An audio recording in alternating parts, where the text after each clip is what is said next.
آج کل جنات ہوتے ہیں، جنات کی وجہ سے ہم کہاں سے کہاں پہنچ جاتے ہیں۔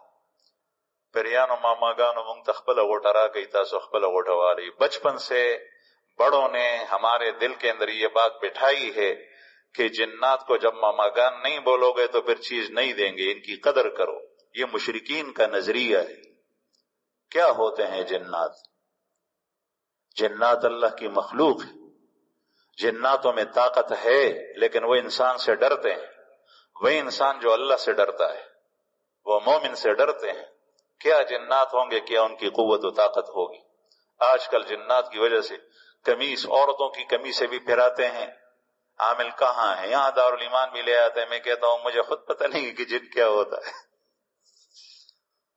تو عورتوں کی قمیصیں، اب عورتوں کی قمیصیں دیکھ کر عامل پہلے اس کے ذہن کے اندر کیا خناس آئے گا، کیا خیالات آئیں گے۔ عورت کی قمیصیں، لڑکی کی قمیصیں، کنواری لڑکی ہے، کیا سوچے گا وہ؟ اس کے دل کے اندر یہی تجسس پیدا ہوگا کہ یہ لڑکی میں دیکھ لوں، اس لیے کہ وہ تو اس پر تو جن نہیں۔ اس لیے بہت سارے لوگ اس کے پاس بٹھاتے ہیں، کوئی کیا کرتا ہے، کوئی کیا کرتا ہے۔ پنجاب کی طرف جائیں، خبردار جنات سے نہیں ڈرنا۔ اللہ کی مخلوق ہوتی ہے ایک سے ایک طاقتور، لیکن ساری قوتیں جمع کر کے اللہ جل شانہ کے سامنے وہ ہیچ ہیں، وہ سب اللہ کی مخلوق۔ جنات کو کسی چیز کا پتہ بھی نہیں ہوتا۔ آپ کہیں گے ان کو سب کچھ کا پتہ ہے، یہ مشرکین کا عقیدہ تھا۔ عالم الغیب صرف اور صرف اللہ کی ذات ہے۔ بعض لوگ عالم و فاضل بننے کے بعد وہ عمل شروع کرتے ہیں۔ داسی سرکوزی دلت بسبق وہی دلت نبلارشی بیا بجنات کے خوشحال، میرے آگے پیچھے جن جلتے ہیں، حالانکہ کوئی نہیں دیکھتا، کوئی جن نہیں ہوتا۔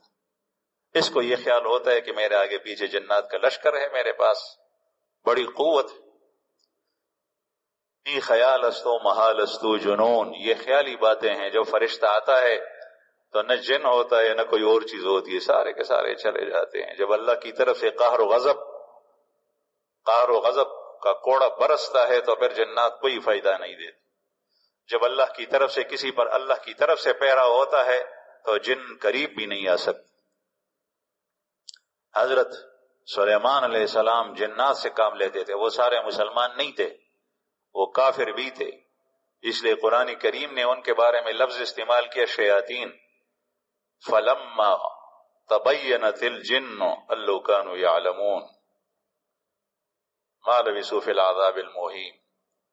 جب جنات کو پتہ چلا سلیمان علیہ السلام مردہ ہے، لاش ہے، اور لاٹھی کے سہارے کھڑے ہیں، شیشے میں بند ہیں، اللہ کی عبادت میں مصروف ہیں، جنات سے کام لے رہے ہیں۔ سلیمان علیہ السلام اللہ کا بندہ، سلیمان علیہ السلام نے تسخیر جن کا عمل نہیں کیا تھا، نہ کسی سے سیکھا تھا، نہ سحر کیا تھا۔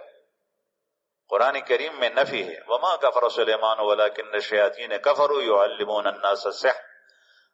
سحر، جادو سیکھنا، جادو کرنا کرانا تو کفر ہے، اور سلیمان علیہ السلام نے کوئی کفر نہیں کیا، نہ کوئی تسخیر کا عمل کیا تھا، لیکن جنات اس کے تابع تھے۔ وجہ کیا تھی؟ سلیمان علیہ السلام کی تقوی، سلیمان علیہ السلام کی الہیت، وہ اللہ کے پیغمبر تھے، اور جتنی اللہ کی نعمتیں زیادہ تھی اتنا اللہ کے شاکر تھے، اللہ کا شکر کرتے تھے۔